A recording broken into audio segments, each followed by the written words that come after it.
All right, guys, here we are, City of We are going to try the ritual setup. We finally hit level 90. So essentially, I went the combat route all the way up to 90. I think starting at like 60 or 63, I started doing bound skeletons in the personal Slayer dungeon, or the player owned Slayer dungeon in the pyramid. And I was getting around 300k XP an hour. It's really solid, and you can pretty well AFK them. Just with the vampirism aura, I was, having good survivability. As you can see, I am a combat noob. I have this really, I'm sure it's very crappy revolution bar, but I don't even know. And that's kind of the point I want to make. The next video, I'm probably going to be upgrading my gear. I have tier 70 helmet and weapons, but I still need to get some plate drops from the boss. The boss is really easy. It's just a 10% drop rate to get the hermotic or hermodermic or whatever the plates are that you need to make this armor. So I will be learning some PVM. I feel like it's a really easy boss and a really good boss to learn the manual setup of combat. And that's ultimately what I want to do. So if you want to see a man struggle learning manual combat, yeah, stay tuned for that one.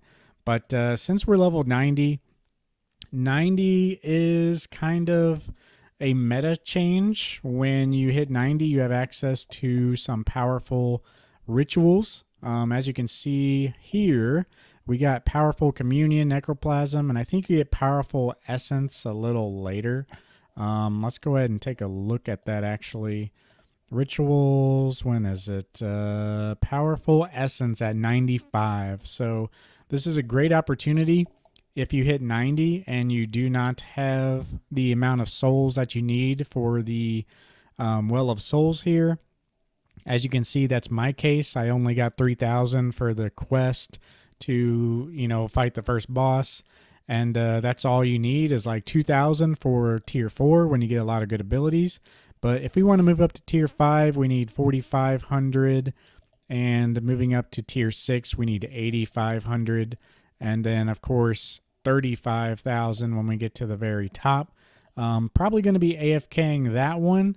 But for these other ones, you can get them pretty quick. With the communion ritual, this is a good ritual to do to catch up on your souls between 90 and 95. And then, of course, when we get 95, we'll be doing the essence. And that is pretty much the meta where you can get like 2 million XP per hour if you're really paying attention. I do have the communion ritual set up already. I was going to do some alteration glyphs, and I think I'm going to do multiply. So if you're not familiar with anything that I just said, you can do, you do the setups. So you have the, 4 elemental 3s, 2 commune 2s, 2 commune 3s. So that's basically what we set up. We have the commune 2s down here. And you basically click on it and it tells you exactly what you need, what ink you need, and what level. But for the alteration glyphs, we are going to do multiply because I'm not really worried about XP right now. This is going to output more souls into the Well of Souls, and we'll get that done faster. And once we get into XP, we're going to change our alteration glyphs into, what is it? Attraction, I think it is. So once we get Attraction 2, this requires level 95. So you unlock this with the powerful essence ritual rather.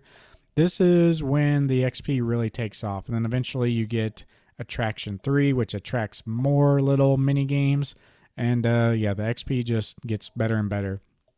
So this is going to be my last update video until I hit 99 necromancy.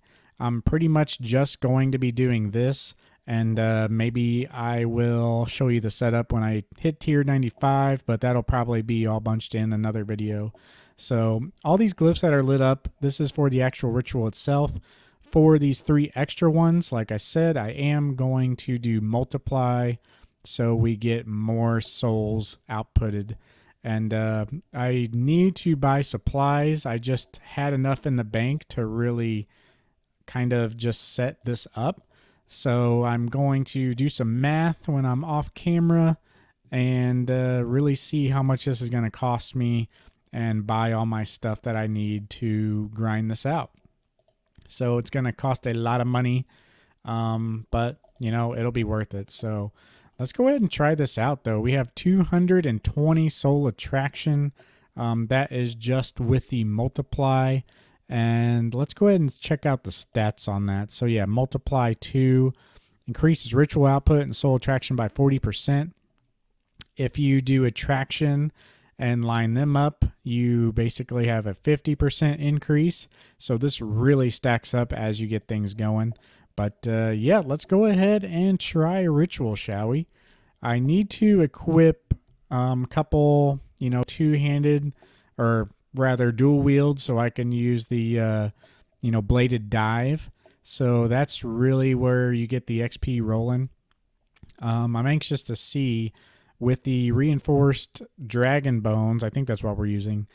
We get 50 souls. So with multiply, we should get over 100, and I think there's even a way to get like 200 eventually. But yeah, let's go ahead and grind this out. As a random event pops up, I'll show you that real quick.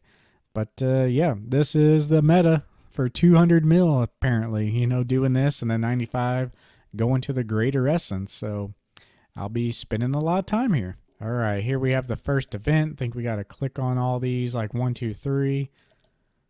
I am very slow. This is not good. So yeah, definitely going to have to get the bladed dive down.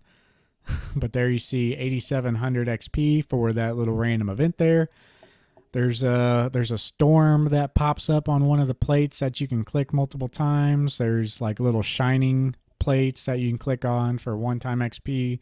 There's ghosts that run across. You know, anyone who's been keeping track, there's nothing new. But here is the things again where you got to click on them. Basically, 1, 2, 3. They got little markings on them.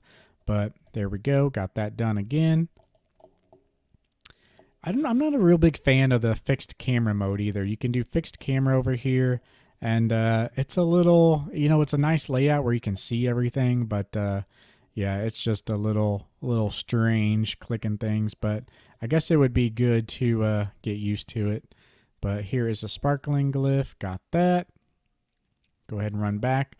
Got 9 seconds left in the ritual. Let's see how many souls get added there. And I think that's going to be it for the random events. But yeah, let's see. So bam, 110 souls fly over to power the vessel. So that's nice. You get 101 go. But yeah, guys, that's pretty much all I wanted to show you. I wanted to show you where I'm at in my necromancy journey. We are going to power this thing up all the way. You know, probably go ahead and go all the way up to 8,500. We'll get that done and knocked out because we want all the main abilities unlocked for when we start bossing. And yeah, it's going to be a long grind. Let me show you something here. It's kind of ridiculous the amount of things that you need to upgrade this equipment. If we go back to the smithy, I'm not sure how I feel about this. Ultimately, in the long run, it's pretty nice. I mean, it lets people, you know, learn how to boss again. But tier 70, you need these hermetic plates, which are not very hard. The boss is like super easy, but you know, eventually you need more and more. And yeah, it just gets to be kind of tiresome, especially with a 10% drop rate. It's just kind of lackluster. But the real thing is on these tasks. So I think I have an active task to learn the tier 80 power armor, because I'm just going to go straight power armor. But, you know, even at tier 80 power armor requirements, you need to kill Nex for some Zarite fragments, and you need to kill Queen Black Dragon for some tortured soul essence. So the boss requirements really tick up. I know eventually you need a item from the ambassador, which is really intimidating for a lot of people. I'm not sure for sure, but there might be a method where you can join with a friend and you can do some necromancy damage. and they can use a death touch dart for you. So if you have a buddy that is willing to do that, maybe you guys can take turns and get that, that way, kind of the cheese way. But yeah, other than that, guys, we will have that journey after we hit 99. You can put one of these alteration glyphs in the 99 cape, so that's really nice. And yeah, once we get 95, hopefully we have enough souls and the XP will be rolling. So we will see you guys in the next video. I'm going to be catching some ghosts. Peace.